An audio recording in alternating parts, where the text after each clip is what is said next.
हुई थी, लेकिन लद्दाख के हवाले से भी बात करेंगे। लद्दाख के अंदर सयाहत के हवाले से एक बड़ी खबर है। आपको बता दें, लेफ्टिनेंट गवर्नर श्री कविंदर गुप्ता ने आज लेह में डायरेक्टोरेट ऑफ माफ कीजिएगा जो सेंसस ऑपरेशंस है उसके हवाले से आपको बता दें खबर है। जम्मू कश्मीर और लद्दाख के दफ्तर का इफ्तिताह किया गया है।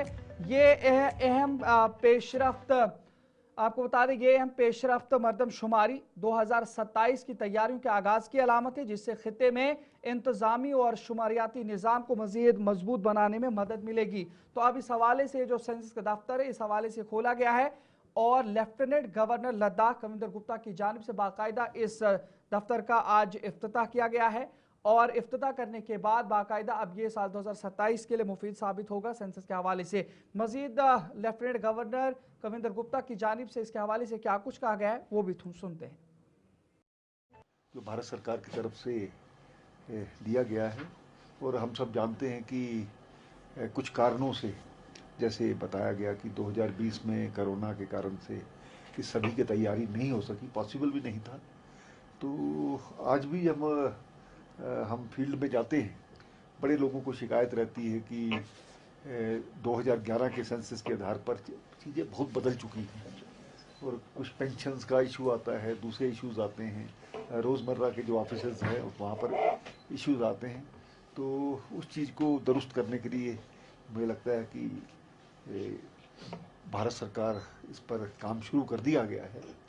तो आज इस ऑफिस के उद्घाटन में मैं ये भी कहना चाहूँगा कि लद्दाख की पॉपुलेशन लिमिटेड है, ठीक है, दूर दराज के इलाके हैं, बड़े कठिन परिस्थितियों में भौगोलिक परिस्थितियाँ उस तरह की है, लेकिन इस सब में हम सबसे पहले यहाँ पर पूरे भारत में अपना काम कंप्लीट करें और हमारे ऑफिसर्स का जो साथ है वो सारा आपके साथ रहेगा। तो कुल मिलाकर के लेह में जो सेंसस है वो बड़ा महत्वपूर्ण है और जम्मू कश्मीर में यह भी मुझे कहने में कोई इनकार नहीं है कि कुछ ना कुछ क्वेश्चन मार्क लगते रहे हैं सर।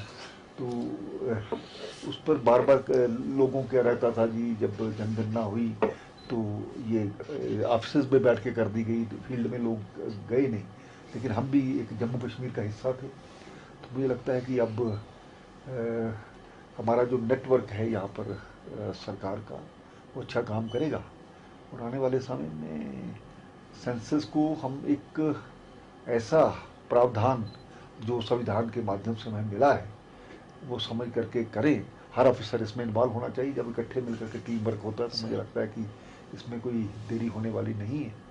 जहाँ तक अमित जी ने कहा है और इनकी जो भी रिक्वायरमेंट्स होंगी सर वो यहाँ पर हमारे ऑफिसर्स बैठे हैं वो पूरी करेंगे। तो कुल मिलाकर के मुझे लगता है कि नया आने वाला जो समय है 2047 इसका जो विकसित भारत कहते हैं